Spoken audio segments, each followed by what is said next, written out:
في عالم يضج بالضوضاء ويتعالى فيه صوت الرأي، قد نظن أن الكلمة هي مفتاح الفهم، وأن الصمت هو ملاذ آمن من تأويلات لا حصر لها. لكن الحقيقة، كما تكشفها التجربة الإنسانية على مر العصور، هي أن كل شيء معرض لسوء الفهم، حتى صمتك. تلك الجملة العميقة التي تحمل في طياتها فلسفة وجودية تعيد تعريفنا للعلاقات الإنسانية والتواصل البشري، تدعونا إلى وقفة تأملية في طبيعة الإدراك واللغة، وتكشف لنا عن هشاشة المعنى في ظل تعدد الرؤى وتباين النفوس. إن سوء الفهم ليس مجرد خطأ عابر في التواصل، بل هو ظاهرة معقدة تتشابك فيها خيوط نفسية واجتماعية وثقافية، لتلقي بظلالها على حياتنا اليومية، وتحدث شرخاً في أواصر العلاقات، بل وتشعل فتيل الصراعات بين الأفراد والجماعات.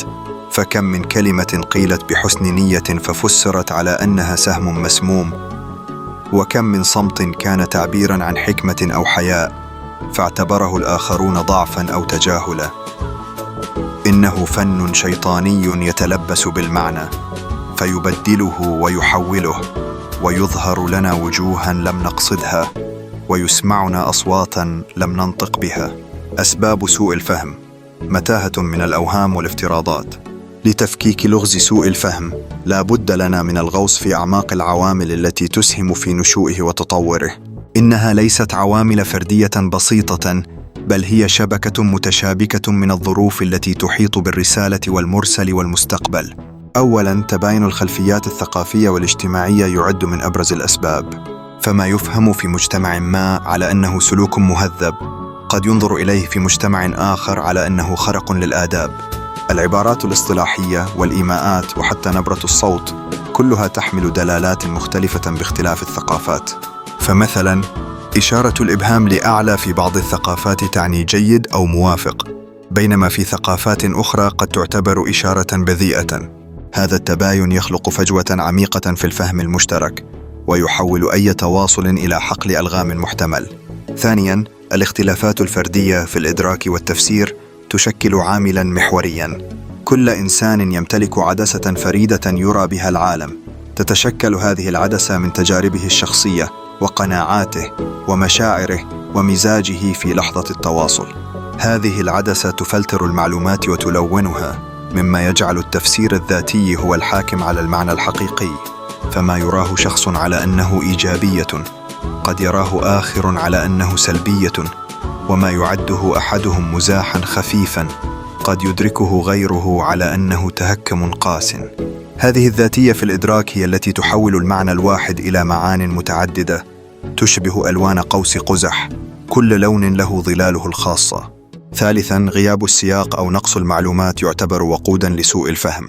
عندما تنتزع الكلمة من سياقها أو تقدم معلومة ناقصة، فإن العقل البشري بطبيعته التي تسعى إلى ملء الفراغات يبادر إلى بناء افتراضات وتأويلات قد لا تكون لها علاقة بالواقع. رسالة نصية قصيرة بلا نبرة صوت أو تعابير وجه يمكن أن تحمل على 100 محمل. كلمة قيلت على عجل دون توضيح قد تحدث بلبلة وتفجر مشكلة. إن السياق هو الإطار الذي يعطي المعنى لألوان اللوحة، وبدونه تتحول الألوان إلى مجرد بقع بلا دلالة. رابعاً، التحيزات المعرفية والمسبقة تلعب دوراً كبيراً في تشويه الفهم. نميل كبشر إلى تصديق ما يتوافق مع قناعاتنا المسبقة، ونرفض أو نسيء تفسير ما يعارضها. إذا كانت لدينا صورة سلبية عن شخص ما، فمن المرجح أن نفسر أي فعل أو قول يصدر عنه بشكل سلبي حتى لو كان القصد إيجابياً. هذا التحيز يعمي البصيرة ويغلف العقل بغشاوة. ولعل الجانب الأكثر إثارة للدهشة في ظاهرة سوء الفهم هو قدرته على التسلل إلى رحاب الصمت نفسه. فالصمت الذي يعتقد أنه حصن منيع ضد التفسيرات الخاطئة يصبح هو الآخر ميداناً خصباً للتأويلات والمغالطات. عندما يصمت أحدهم تتدفق في عقول الآخرين عشرات التساؤلات: هل هو غاضب؟ هل هو غير مهتم؟ هل هو حزين؟ هل هو راض؟ هل يفكر؟ هل يخطط؟ الصمت في جوهره هو لغة غنية بالدلالات، لكنها لغة بلا كلمات، مما يجعلها عرضة للتفسير بناء على الخلفيات والتوقعات والتحيزات الشخصية للمتلقي. الغضب أو الاستياء. قد يلجأ البعض إلى الصمت كوسيلة للتعبير عن غضبهم أو استيائهم من موقف ما، لكن الآخرين قد لا يدركون هذا المعنى ويفسرون الصمت على أنه برود أو تجاهل. عندما يتكرر سوء الفهم تتآكل الثقة، ويصبح الحوار حائطاً سداً، وتتحول الألفة إلى غربة. يصبح كل طرف يشكك في نوايا الآخر، وتصبح الأجواء مشحونة بالتوتر، مما يصعب أي محاولة للتقارب أو الإصلاح. إذا كان سوء الفهم شبحاً يلاحقنا في كل خطوة، فهل هناك سبيل للنجاة منه؟ هل هناك مفاتيح تضيء لنا دروب التواصل وتبعد عنا غشاوة التأويلات الخاطئة؟ الإجابة نعم، لكنها لا تكمن في حلول سحرية، بل في سعي دؤوب ووعي مستمر بطبيعة التواصل البشري. أولاً، الاستماع الفعال هو حجر الزاوية في بناء الفهم الجيد. الاستماع الفعال لا يعني مجرد سماع الكلمات، بل هو عملية شاملة تتضمن الانتباه الكامل للمتحدث ومحاولة فهم رسالته من منظوره هو وليس من منظورنا الخاص.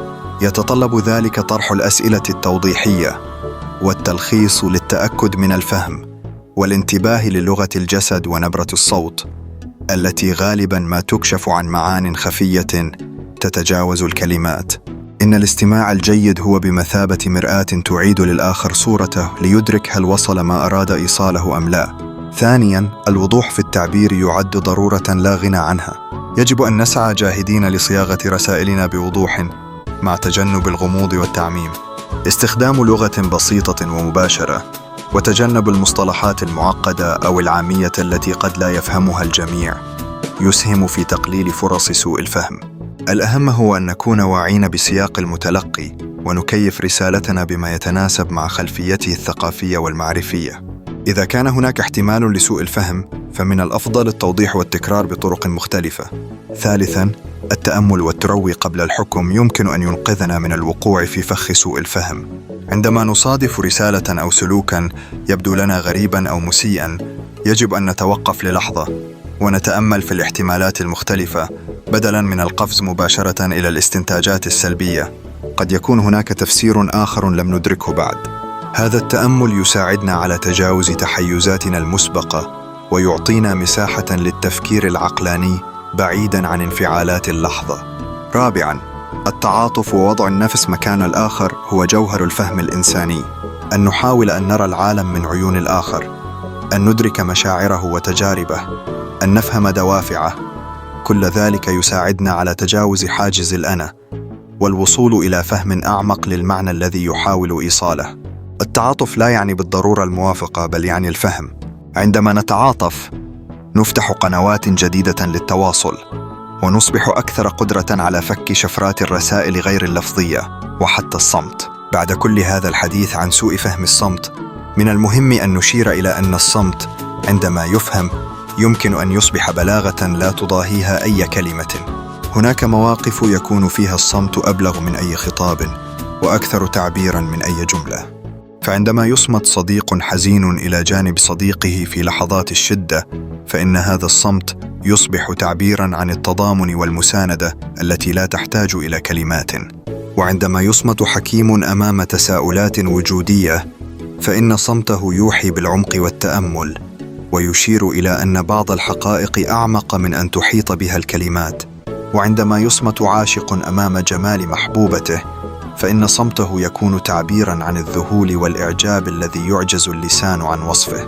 هذا الصمت البليغ هو الذي يكسر فيه حاجز سوء الفهم، لأن الطرفين يدركان المعنى الكامن وراءه. يتطلب هذا النوع من الفهم نوعاً من الألفة والحدس والخبرة المشتركة. إنه صمت يبنى على الثقة والتفاهم العميق، حيث لا تحتاج النفوس إلى وسيط من الكلمات لتتواصل وتفهم، نحو عالم أقل سوء فهم وأكثر إنسانية. في النهاية، يبقى سوء الفهم تحدياً وجودياً يواجهنا في كل زاوية من زوايا حياتنا. إنه يذكرنا بأن التواصل البشري ليس علماً دقيقاً، بل هو فن يتطلب الممارسة والتعلم المستمر والصبر والتعاطف. إن كل كلمة نطلقها وكل صمت نختاره هو رسالة تبحر في محيط من التفسيرات المحتملة. إن إدراكنا بأن كل شيء معرض لسوء الفهم، حتى صمتك، ليس دعوة إلى العزلة أو الخوف من التواصل، بل هو دعوة إلى اليقظة والوعي. إنه دعوة لأن نكون أكثر حذراً في كلامنا، وأكثر انتباهاً في استماعنا، وأكثر انفتاحاً على فهم الآخر. إنه دعوة لأن نبني جسوراً من التفاهم لا حواجز من الظنون، لنسعى جميعاً نحو عالم يكون فيه الفهم هو السائد لا سوء الفهم، عالم تزهر فيه العلاقات على تربة الثقة لا على رمال الشك، عالم ندرك فيه أن الكلمة الصادقة والصمت الواعي هما وجهان لعملة واحدة تدعى التواصل الإنساني الحقيقي. ففي نهاية المطاف، إن جوهر إنسانيتنا يكمن في قدرتنا على الفهم والتعاطف، وفي سعينا الدائم لتجاوز حواجز المعنى، لنتقارب لا لنتباعد، ولنتوحد لا لنتفرق. فربما في فهمنا العميق للصمت نجد مفتاحاً لفهم أعمق للضوضاء التي تحيط بنا.